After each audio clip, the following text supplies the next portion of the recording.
Welcome back to A Word Before We Leave. My name is Brett Gaffney. Coming from Los Angeles, California, today we have Isabella Andreoni. Isabella, would you care to introduce yourself to the cameras before we dive in? Yes. Hi, everyone. I am Isabella Andreoni. I was born in Guatemala, grew up in Rhode Island, currently live here in Los Angeles, and excited to be here today. Isabella, you're doing a big thing right now, and you're fundraising for Mayan Village in Guatemala, and I wanted to give you an opportunity at the start and at the end to share that with the people that are essentially like viewing the episode or listening to the episode. So if you want to just pause and just talk about that real quick. Yeah, for and sure. then we'll do the interview. Okay. Yeah. So I was born in Guatemala, but was adopted as a baby when I was 6 months old, and have been reconnecting with my roots a lot over the last 5 years or so. And through that journey, I have become super passionate about giving back to my people, giving back to my homeland. I realize I live such a life of privilege because my parents chose to adopt me when I was a baby, and I want to be able to give back to my people. So this year will be the second year I host a Christmas fundraiser for a rural village in Guatemala. Last year, I raised almost $6,000, so I had the same goal this year. And I currently have reached the goal. However, I am still collecting donations for this Christmas celebration up until December 20th. So if anyone listening wants to contribute, it would mean the absolute world. Can you paint a picture for what this Christmas celebration would look like for this Mayan village? Yeah, definitely. Essentially, it's just a day of celebration. Last year, we hired a clown to come in and do like 2 hours of entertainment. We had tamales for everyone, horchata. We did gift giveaways, prizes, school backpacks filled with school supplies, like essential goods for the elderly individuals in the community. And it's really just a way for everyone to come together and have a moment of happiness where, you know, these individuals in this village, I feel like, are constantly living in survival mode, and all I really want to be able to give them is moments of happiness throughout the day and a place for them to kind of escape to and just take their minds off things, especially since it's the holiday season. The US dollar goes a lot farther in Guatemala, if that's correct, right? Yes, very correct. So I always tell everyone, no matter what your contribution is, $1 to $100, it literally makes such a difference, and every dollar adds up. And these kids don't get celebrations like this often, correct? Correct. Yep. Especially because the village is so remote. It's about 6 hours north of the capital. And even when you get to the nearest town, it's then another 45 minutes to the village. And it's actually in the center of a super like high trafficked area for tourists. But the communities around this area are still super underserved. So it's just a way for me to be able to give back to a community that really would not have this opportunity elsewise. And how can they access this fundraiser? Yes. So if you go to my Instagram at i.andreoni, there's a link in my bio that you can click, and it basically just leads you to my Venmo. And also in the description of the podcast, I will link to the fundraiser as well as her Instagram. So if you guys are viewing it on YouTube or on Spotify right now, this is like a perfect opportunity to like get involved and be a part of something bigger than yourself outside of the show, which is ideally why we do it. But now let's get to the show. We always start the show with a fun little thing I like to call Word of the Day. Word of the Day is brought to you by Merriam-Webster's Dictionary. Not sponsored. One day it will be. We always be saying that. And today's Word of the Day is galvanize. Galvanize. Galvanize is what it means is to galvanize people is to cause them to be so excited or concerned about something that they are driven to action. And their example sentence is, the council's proposal to close the library has galvanized the town's residents. Now, Isabella, you're going to come up with an example sentence using the word galvanize, and then I'll come up with a sentence, and then that's Word of the Day. Okay. Can you repeat the definition again? Yeah, of course. Okay, to galvanize people is to cause them to be so excited or concerned about something they are driven to action. Okay. Isabella's podcast episode with Brett galvanized the listeners to donate to her Christmas in Guatemala fundraiser. I had a feeling it was going to be related to that. I kind of said, I was giving you a fly ball so you could hit it. That's a home run right there. a word before we leave. The podcast you're watching and listening to now galvanizes you to be a better version of yourself through other people's stories. Love that. And that's word of the day. Now we can dive directly into the actual questions. Isabella, what gets you out of bed every single day? Oof, every single day. I'll start by answering with the action that I do every day, and then I guess You don't want to talk about your new alarm clock?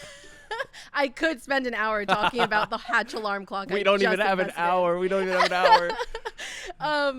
Yeah, I mean, my alarm goes off every morning, and someone else asked me this question recently, and I didn't realize I did this until I was like, what do I do before I get out of bed? But essentially, my alarm clock goes off every morning, and I lay in bed. I turn off my alarm clock. I lay in bed and kind of just collect my thoughts for a second instead of actually getting out of bed. I lay there and I say to myself, all right, let's get this. Let's get this. Gotta get up right now. And I kind of I realized I wanted to take a minute to collect my thoughts before truly starting my day every day, because I think it's really easy for you to get caught up in your list of what do I have to do today? Especially we all work, we all have these checklists running through our mind constantly. And I think it's really easy for those lists to kind of stress you out at the beginning of your day. Sure. So it's just a minute for me to collect my thoughts and be all right, kind of pump myself up. Let's get this, let's go. And of course there will be things that happen throughout my day that maybe change my mood a little bit, but I never want to get out of bed angry, or I never want to get out of bed stressed out, if that makes sense. Have you had days where you wake up on the wrong side of the bed? What does that look like? Oh yeah, totally. And I think that's why I take a minute and I say to myself, all right, let's get this, because it mind checks me. Sure. And it just grounds me and helps me think about, it's such a privilege to wake up. We all go to sleep every night, but we don't all wake up the next day. And so it kind of just puts me back in that mindset of, it's a good day to have a good day. Let's get it. It's a good day to have a good day. That's a really good quote, genuinely. Isabella, I wanted to start, I kind of segment the show past, present, future. Mm-hmm. So I wanted to start in 1998, Guatemala. Let's talk about your birth and adoption, if you're open to it. Yeah. And I want to explore kind of what has become the family dynamic. I know your dad is a avid traveler. Mm-hmm. Seems like he's been all across Europe. I believe your mom's similar in that same regard. Yep. And you are also an avid traveler. You've been to, how many continents have you been to at this point? Oh, continents, 4 countries, 23 maybe. Yeah, that's more than most people. Yeah. So you're fortunate to experience that. Totally. So I feel like your lens on what the world is has got to be extremely unique and also culturally diverse. Yeah. So let's talk about your parents. Okay. My favorite topic. Let's do it. I always, there's not a single day that goes by where I don't think about how grateful I am for my mom and dad. In 1990, I was born March 13th, 1998 in Coatepeque, Guatemala, which is kind of near the border of Mexico. My biological mom was, I believe, 19 when she had me, and couldn't afford to support a child. So she decided to put me up for adoption. And the day I was born, I was placed into the foster care system and was under the care of a beautiful, amazing family for 6 months, for the first 6 months of my life before my now parents entered my life. And they took care of me as if I was their own daughter. And I didn't know this until recently that my foster family actually tried to adopt me, but my mom had already filed the papers for my adoption. Wow. And so, which is just so crazy because there's so many things in my life where my life could have played out in so many different ways for so many different reasons. And I'm just so grateful that, I landed with the family that I have, and, it's put me on this life trajectory that I could have never imagined for myself. And so a few years ago in 2018, that's when I kind of started becoming super curious about my background. And I went back to Guatemala with my best friend that I met at Loyola Marymount University. And she really opened up my eyes to my culture because it was something I ignored for so long. My parents were always, since the day I was adopted, were always so supportive of me going back and exploring my roots. But until I was in college, it just wasn't really anything I prioritized. And like I said, I met my best friend, went back to Guatemala for the first time with her. And since then, it's just been such a roller coaster of continuing to go back, continuing to explore my roots even more. I've now done a trip with my parents to Guatemala. And yeah. So you grew up in Rhode Island after being adopted by your parents in Guatemala. And I don't know exactly what the time frame was, but how long were you in Rhode Island, and when did you decide to come to California for college? Yeah, so I grew up, since I was adopted until I went to college, I lived in Rhode Island. Sure. My whole family lives out there, and I moved out here I transferred to Loyola Marymount my sophomore year, so in 2017, and I've been in LA since. And you don't want to leave? No. I thought I did for a hot minute a few years ago, but I think growing up in Rhode Island, I always say I have been so blessed to have had such a positive adoption experience, and I've met a lot of other Guatemalan adoptees in person and both online that they don't share that same positive experience. You never know, the family that you're being adopted into. And so I always say I'm super blessed to have had such a positive experience with adoption. But growing up in Rhode Island, it definitely is not as diverse of a state as California is. Yeah, definitely. And I don't think I realized how much I was craving that diversity until I moved out here for college. And, it's Los Angeles as a city is such a melting pot, and I think it's so beautiful. And so growing up, I now reflect on my childhood, and there are definitely moments where I was missing certain pieces, being surrounded by other people that looked like me, which I didn't look at it as a negative thing in the moment, but looking back, I'm like, okay, I'm really grateful that I have that in my life now. Was there an age where you felt like you were really starting to connect with these ideas, that you wanted to connect with your roots? And what was that age? If there's a story that you'd want to share from that, I'd love to hear it. Yeah. My cousin, when I was home for Thanksgiving, said to me recently, because we were talking about this, how growing up, I really had no interest in anything with Guatemala, with exploring my roots. But she heard that it takes about 7 exposures to something for it to really stick and pique your interest. And I don't know where that quote's from. I don't know if that's my mind. Totally true. I'm like, whoa. Yeah. 7 exposures. 7 exposures. And when she said that to me, I think back to all the different exposures I had in my life growing up. And I would say there was probably 7 exposures that came to mind. And the 7th one was the biggest Sure. one. I don't know if it was actually number 7, but ballpark it was. Yeah, you're claiming it as the 7th. I'm claiming it as the 7th exposure. Was that, like I was just saying, on my very first day of classes at LMU, I was in one of my communication studies classes, and we were doing, the typical icebreakers, like what's your fun fact or whatever. And everyone went around the room. I don't even remember what I said, but I had already gone. And we got to the last person, and this girl, Amada, had said, my fun fact is that I was born and raised in Guatemala.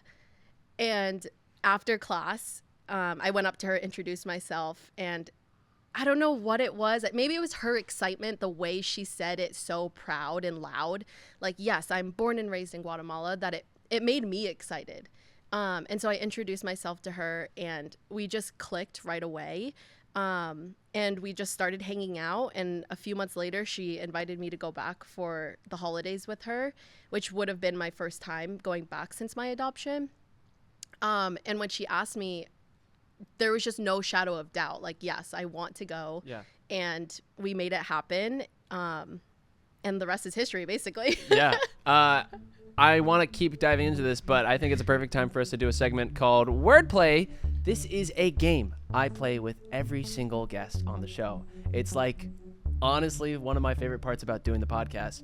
So the rules are simple. I'm going to count us down from 3. Okay. And then our goal is to say the first word that comes to our mind. And our goal is to get to the same word. Okay. The rules are you can't say anything that's around us. We can't say anything that we see, nothing in the room. We're not really in a room, so nothing behind us either. Don't repeat any words we've already said, and try your best to avoid names. It's easier said than done. Sometimes if it's obvious, it's obvious. But yeah, I'm going to start thinking of a word, and then when you're ready, we're going to get into it. Okay.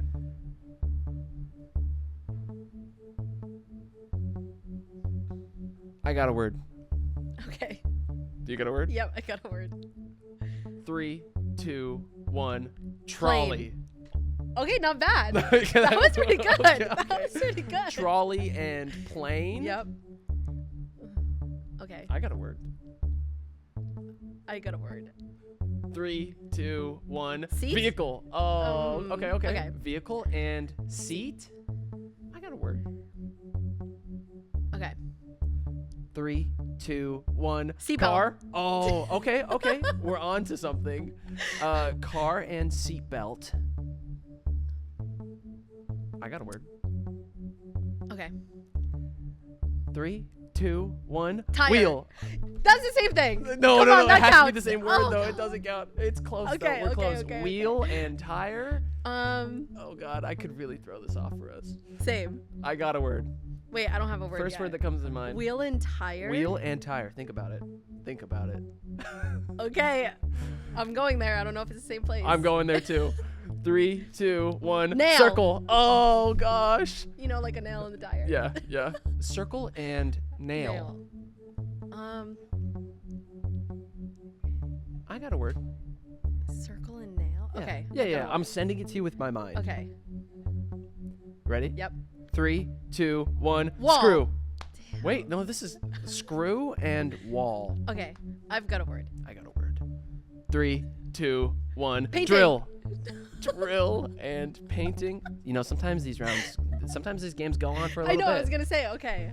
Drill. Wait, drill and painting. Yeah, drill and painting. Ooh. Okay. 3, 2, 1. Canvas. Hanging. Hanging and canvas. I got a word. Wait, we can't repeat words, right? Correct. Okay. Hanging and canvas. Okay. 3, 2, 1. Picture. Frame. Wait, this is actually driving me crazy because we've had it almost we're like multiple times. We're adjacent. Frame and picture. Yeah, I got a word. Just think of this round. Just think frame and picture. Frame and picture. Frame. I don't know any and other words. Picture. Yes, you do. You got this. My vocabulary is limited. Frame and picture.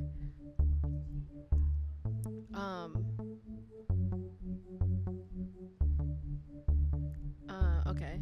Wait. Frame and picture. Okay. 3, 2, 1. Photograph. Photo. Same thing. Okay, that's the same thing.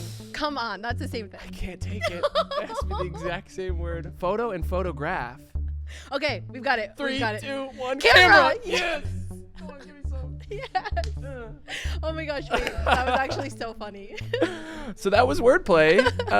It ended on camera, which is what is recording this podcast if you're watching video. Yes. Back to the questions. Okay. Isabella. Yes. I want to talk about your initial big trip to Guatemala, specifically about your relationship. Your boyfriend is long distance. Yep. And he was your tour guide. Yes. Crazy. And he was telling you about his experience as being a Mayan and what his experience in Guatemala is like. Yep. And there was a language barrier a little bit? He speaks English, but okay. A little bit. What was that experience like? How did you come to fall in love with him? Yeah. So I guess to paint the full picture, in 2022, I had decided to quit my job on a whim. No plan. What was the job? I was working at a nonprofit and I was doing fundraising operations, got very stressful, decided to step away and started traveling. And I realized I had never done a solo trip. And I've heard great things about, your eat, pray, love moment. And so I was like, you know what? I'm going to push myself to do it. Like it's happening. It's happening. But I wanted to be, a little strategic in choosing where I went, just because I was a young female solo traveler. So I decided to go somewhere I had already been to. And naturally, Guatemala came to mind. I had only been one other time since my adoption, and I didn't really get to explore all of the areas I wanted to see. So I was like, okay, I'm doing my solo trip to Guatemala for 2 weeks. I'm going to all these different places. I had it mapped out. And a few days into the trip, I went to an area 6 hours north of the capital called Champey. And it's this beautiful like tide pools that are formed over a river. Like, you need to see photos to even like slightly do it justice. I can't really explain it. But I was on a bus for 6 hours, stayed at a hostel. The next day after I got there, I went on the Champey tour, and lo and behold, my now boyfriend was my tour guide that day. And as the day went on, we just had so many great conversations. And from the start, I think the thing that struck me the most was that when he realized I didn't speak Spanish, he didn't pass any judgment on me. He really took the time to come to understand, how is it that this girl who was born in Guatemala, who looks so Guatemalan, does not speak Spanish. He just came to know my story and asked really, like meaningful and intentional questions that no one else had really ever taken the time to approach it that way. Usually, most of the time, people just pass judgment on me or make assumptions. But I think we connected over that very quickly. And as time went on, he just showed me so many beautiful things about our culture, about his culture, because he is Mayan, and that's just very different than just being Guatemalan. It adds like a whole other layer. And I took the time to understand, what makes us similar and what makes us different. And it just brought us so close in such a short amount of time. And I think it really helped fill a big missing part of my identity that I didn't even know was there. What was that missing part of your identity? I think the deep sense of pride he has in being not only Guatemalan but also Mayan, and he understands, Guatemala is such a beautiful country, but at the same time, there's a lot of injustices done to its people. The government doesn't really prioritize the care of its people, especially the Mayan population, the indigenous peoples of the country. And given that he is part of that community, he's really taken it upon himself to give back to his people. And that just matches my values and characteristics so perfectly. And so to find someone who is kind of on the same wavelength as me, in terms of giving back, in terms of, just trying to create good in this world, was something that I didn't think I would ever find in a partner. How does long distance affect you on the day-to-day? Yeah, it's difficult. I always say long distance is not for the weak. But when you find the right person, it's kind of that saying of like, when you know, you know. And it takes a lot of trust and communication and honesty with each other. And just, having faith that things will work out the way they're meant to be. Do you guys have a communication pattern or like a schedule that you guys check in on each other? Not like, we never sat down and said like, okay, we're going to check in with each other at this time and whatnot. But it kind of just naturally fell into place that we always call each other before work in the morning. And we always call each other before bed. And we're not, like texting 24/7 throughout the day. Sure. I think we really value those phone calls to start our day and to end our day. Yeah, it's like you guys have your two individual lives, mm-hmm. and then when you get the chance to share that with each other, it's like actually a breath of fresh air. Exactly. What would you say to somebody who might be in a long distance relationship that might be struggling with it? Yeah. I think, and this is so much easier said than done, but not to overthink the timeline of the long distance, because I think that's what I got caught up in at the beginning, which really put a lot of stress on our relationship in terms of like our next steps to officially or to eventually not be long distance one day. But, you know, given the whole visa situation, it's really difficult, and there's not immediate steps that can be, it doesn't happen overnight. Like the long distance is not going to end overnight. And I think I'm someone that likes to see, you know, things to happen immediately. And in this relationship, that is just not the case. Patience is a virtue. And so I would just always try and remind people, don't sweat the small things. And it kind of goes back to like, if it's meant to be, it'll be. Yeah, I totally agree. Taking it day by day. Yeah, absolutely. What is something that you like to do for yourself in the present day that is a reward? What's something you do to treat yourself? Kind of goes back to travel, honestly. I think like work hard, play hard. And I do consider myself a very hard worker. And I'm always willing to go above and beyond for whatever the task is. And so for me, something that's really grounding and that kind of gives me, you know, mental space and mental clarity is always having my next adventure planned. It doesn't need to be this big, grand, crazy trip, but even something like a little weekend getaway or a trip to Laguna, an hour south, like something that just allows me to reconnect with the earth in a way, is super grounding. Do you have a travel routine?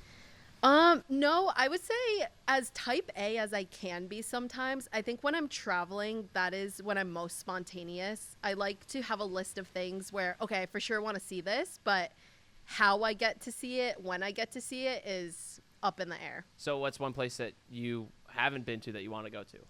I really want to go on an African safari. Specifically, I would also love to go to Uganda. That sounds awesome. No, and that's like, that sounds awesome. That is a huge trip that, you know, a few years down the road, I hope it's possible. Definitely. Yeah. You put it out there. Put it out in the world. It's going to happen. Gotta manifest it for sure. But there's just so many corners of the world that are just on the top of my list, and slowly checking things off for sure.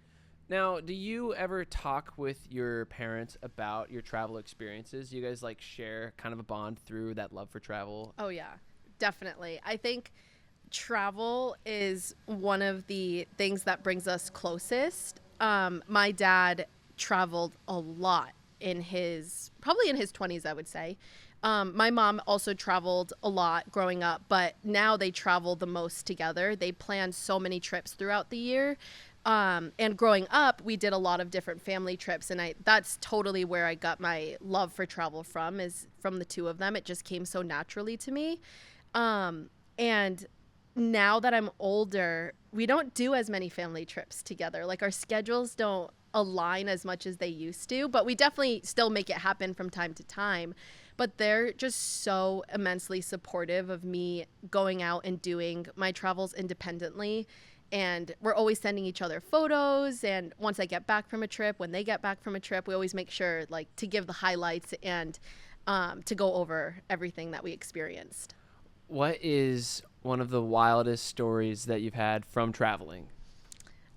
Goes back to Guatemala, of course. Sure, of course. Why not? In Guatemala, there is an overnight volcano hike that you can do. You hike an active volcano, like it's erupting every 20 to 30 minutes. That's insane. Yeah, it's called Acatenango for anyone listening. And if you have an interest in going to Guatemala, like this literally has to be on the top of your list. If you go and do not do this hike, I am fully judging you. You're missing out. You're missing out. You hear that, guys? And essentially you spend like 5 hours hiking to base camp, which I think is 10,000 feet. That's a hike. Yeah, it's a hike. That's a real hike. And you sleep at base camp, and then the next morning they wake you up and you summit the volcano. And that volcano, Acatenango, is inactive. But in the midst of all of this, in between, once you get to base camp, you have the option to hike another 3-hour round trip. You said let's do it. To the active volcano. Yep, and obviously I said, all right, let's get it. Yeah. And anyone of all levels can do it. The tour guides are just so amazing. And yeah, no matter what your, athletic ability is, you can do it. It's a mind game. What's the mindset going into a hike like that? One foot in front of another, like one step at a time, for sure. And slow and steady wins the race. Like it's more of a mind game than it is a physical one, I think. Has that served you well outside of the hike itself? Yeah, my I don't have my phone next to me, but my screensaver is a picture of the volcano like erupting, and I keep it as my screensaver. It's been like that since 2022 when I did the hike, and it just serves as a reminder of like I can do hard things. You absolutely can. Yeah. What would you say to somebody that feels like they can't do hard things? Push yourself to do it even if you think you can't. The greatest, I forget who said this, but it's a quote. I'm quoting someone else. The greatest things in life are right on the other side of your biggest fears. And you just got to push yourself to do it, and you'll never know what you can get out of it. Has there been something that you've been wanting to push yourself to do that you might not have done yet? Yes. To learn Spanish, to speak it fluently. You know a little bit, right? I know a little bit. I definitely know a lot more than I did 2 years ago. My boyfriend, his first language was actually not even Spanish. It's Quechua, which is one of the Mayan languages. And then, of course, he learned Spanish. And so being with someone who is a Spanish speaker has definitely helped. Mm-hmm. We mainly converse in English, but he does push me to practice. And last year, almost exactly 1 year ago, I started online Spanish lessons with a teacher who lives in Antigua, Guatemala. Well, that's nice. Yeah. So it helps. It's convenient. It's convenient. Yeah. It helps. But speaking a language comes down to, I think it's like a confidence thing. And I think I do tend to lack confidence when it comes to speaking Spanish. Sure. So it's like this mind block that I have. But I think once I can get past the confidence thing, then I'll really start to excel at it.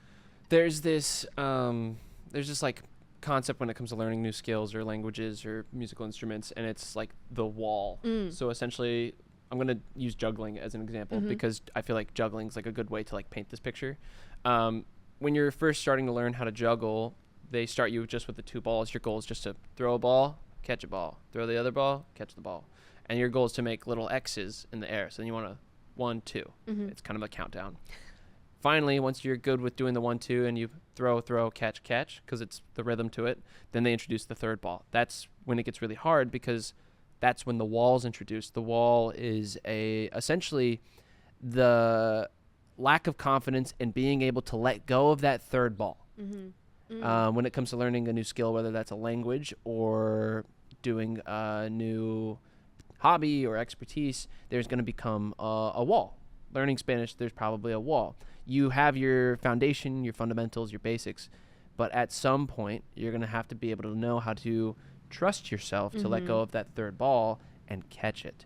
And the magic when it comes to the whole metaphor is that you're probably not going to catch that third ball, but it's not about catching it. It's about trying to let it go. And then eventually, if you do it enough, you'll get better and better and better at it, and then you'll start to realize that wall way far behind you. You got over it a long time ago. You just didn't even know it. Yeah. I love that. Yeah. I love that so much, and I've never heard that. I went to theater school. We get crazy metaphors like juggling all the time. I love that so much. And it's funny because, like, the explanation I always give is, like, I feel like I have that wall that I just can't get past. But I'm going to remind myself of that. If jugglers can get past the wall, then I can get past the wall. And the wall's used in a lot of other metaphors. Yeah. The wall's used when it comes to running. The wall's used when it comes like an artist creating a piece of work or writing. You know, you get writer's block. That's essentially the same thing as the wall, right? And the people that get past the wall end up accomplishing more than they wanted to achieve. And the people that don't get past the wall quit. It's just like there's only two options. You can do it or you don't. Yeah. The wall is the test. Definitely at the wall right now with my language skills. And you can get over it, I promise. If you can get over the wall in other parts of your life, there's nothing stopping you, I promise. Totally. It's just like a mental barrier that you have to overcome. Right. Are you ready for another segment? Yeah, let's do it. Cool. This is going to be word definition. I'm going to say one word, and then you're going to define it in your own words. Okay. I'm going to give you like 6 to 7 words. Okay. The first word is family. Everything. Is it a one-word response? You can or say as much as you want. Yeah, I mean, to me personally, the definition is like family is absolutely everything in my life. I quite literally would not be here without my mom and dad choosing to love the daughter of another woman. as their own. And so family is everything. Guatemala. My happy place. I always joke, like, when in doubt, a trip to Guatemala can fix anything. I think it's just the place where I feel most grounded, and the place where I truly, truly feel most myself. Community. Community is also, I wouldn't be able to function without the community I have created in both here in LA, in Rhode Island, in Guatemala. And I think community has turned many places into a home for me. Love. That's I think there's just so many different things that come to my mind when you just mention one single word, love. But love to me is people. I think people, or love has manifested in different people in my life. And I always say you can't help but love someone once you know their story. And I think that's the beauty of really taking the time to make meaningful connections with people, is you end up loving them. Perspective.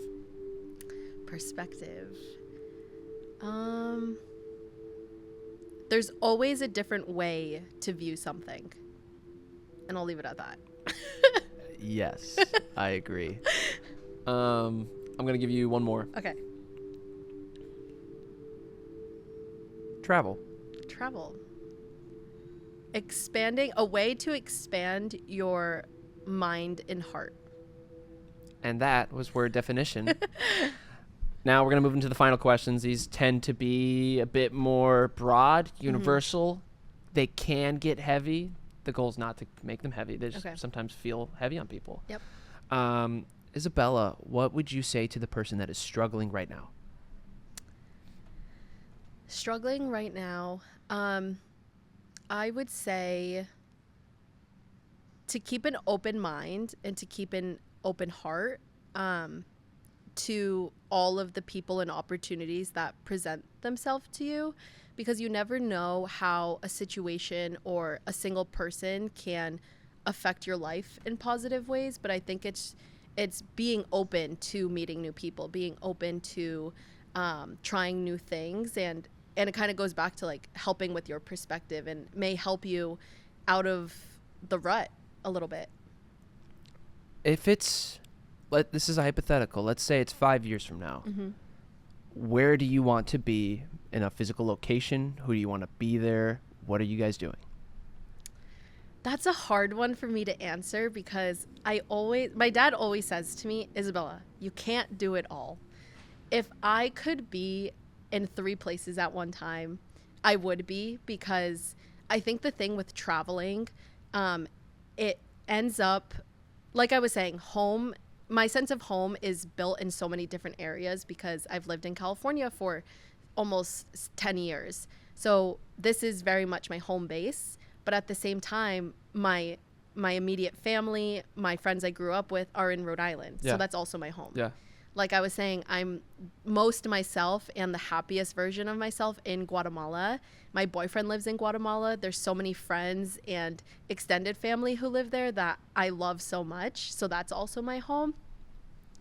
So I don't know. Like that question's really hard for me to answer, because in 5 years, if I could be living close to my parents as they get older, that is something I want for myself. If I could be living in Los Angeles in 5 years, continuing to, grow my career, one that I'm really happy with right now, I would want to be doing that. If I could be living in Guatemala with my boyfriend, having my own nonprofit in 5 years, I would want to be doing that. So I don't know.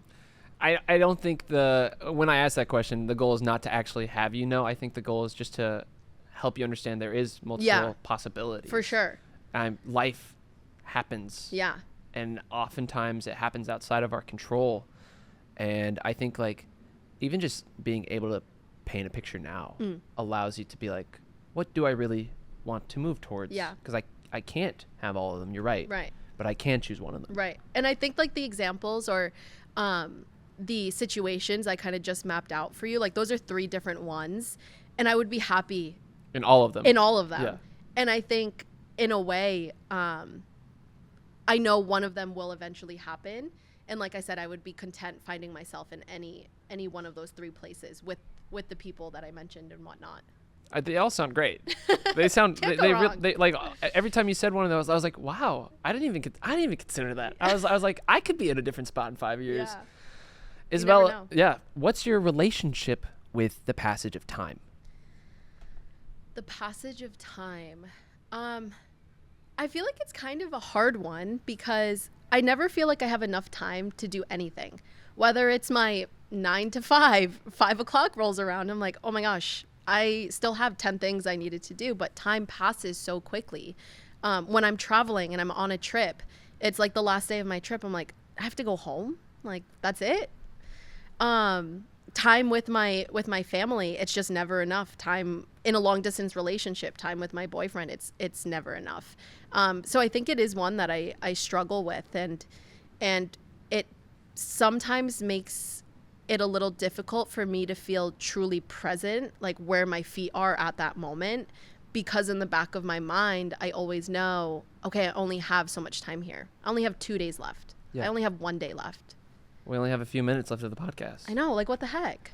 One of my favorite exercises, I've actually done this with Lizzie a few times. Mutual friend, also alumni of the podcast, Lizzie Bromley and Emily Shakai are both friends with Isabella. And thanks to Lizzie specifically, I've been introduced to Isabella to actually do this interview.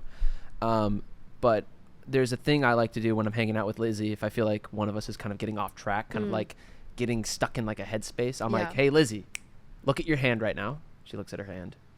And then I say, Lizzie, what's your favorite color? And then she says green. And then I'm like, all right, Lizzie, what did we have for lunch? And she's like, we just had Raising Cane's chicken. I was like, yeah. I was like, what does the grass feel like below us as we're sitting on this, like on the grass?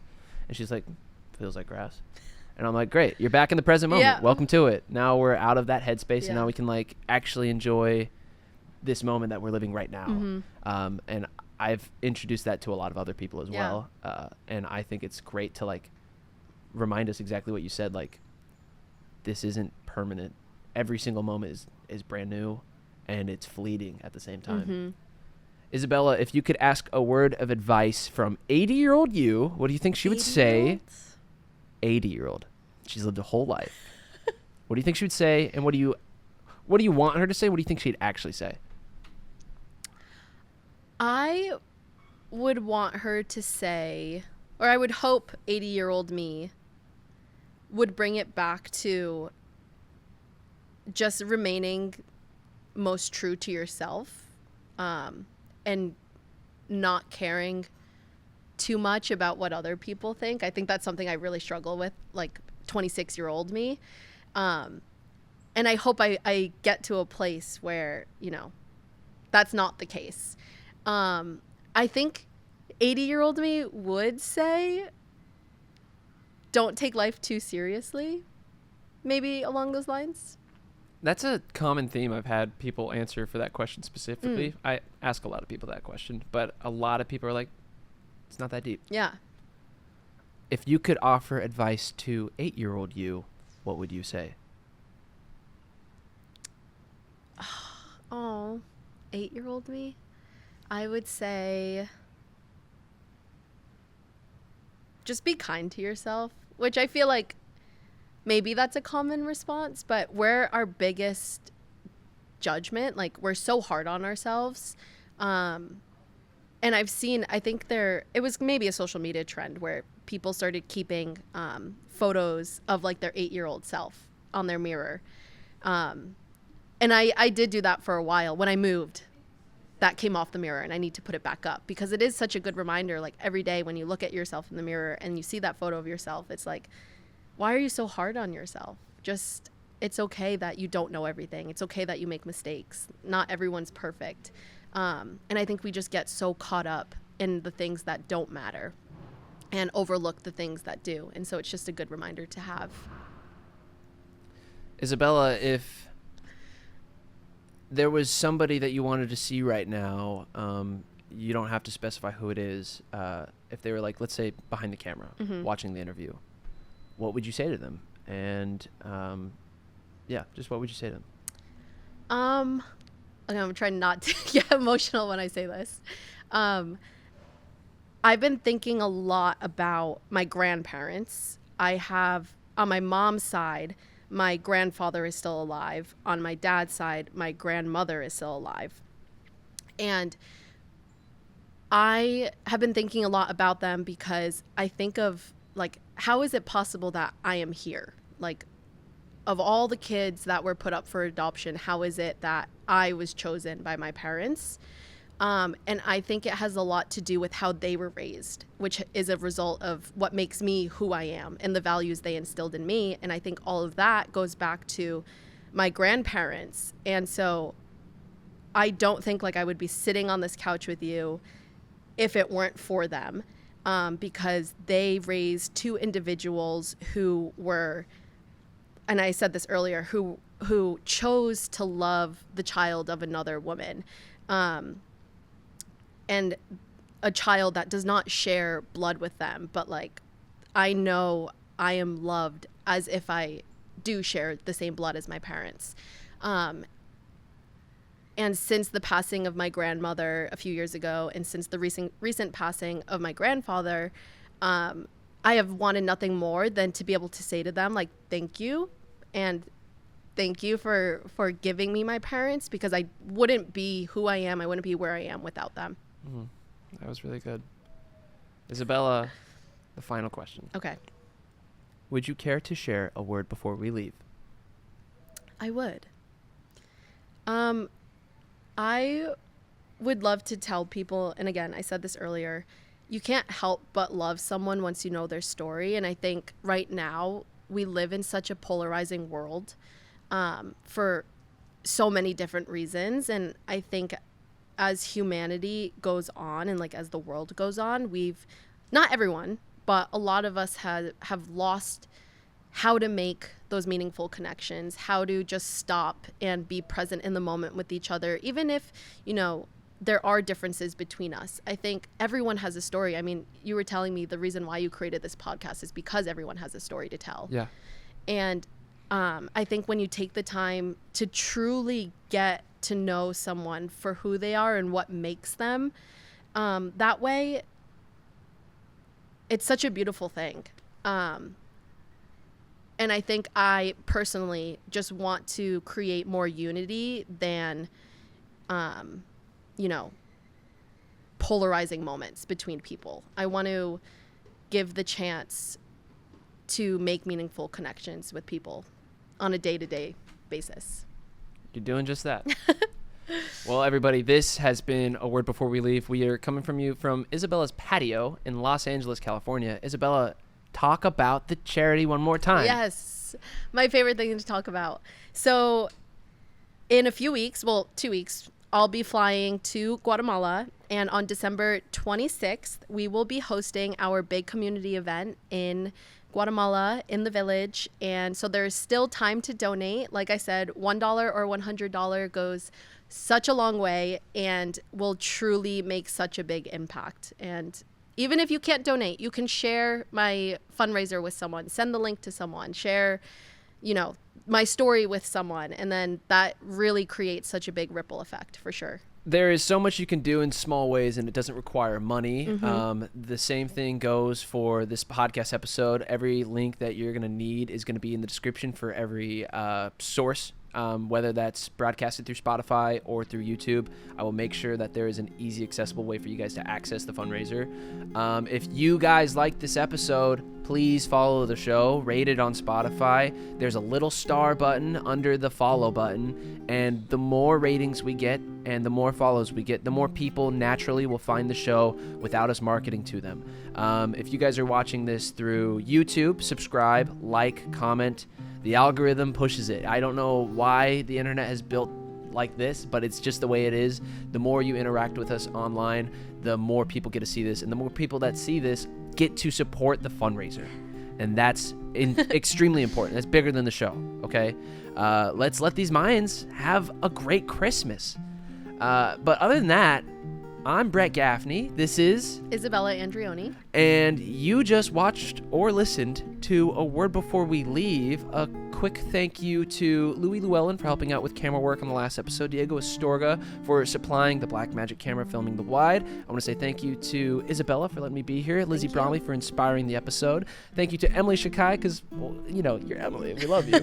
I want to say thank you to Isabella's boyfriend. I want to say thank you to Isabella's family for allowing me to interview a lovely person, and to you, the listener, thank you for joining us once again. All I have to do is close a door. That's it. I'm gonna just slide that door shut off camera if that's okay. Okay, yeah, that's it. That's it. Okay. Gotta let it go. It's all about the sound. There we go. Great. Okay, I hope that was okay. I got really nervous. No. I didn't make sense. Absolutely amazing. Okay. I was extremely happy with that.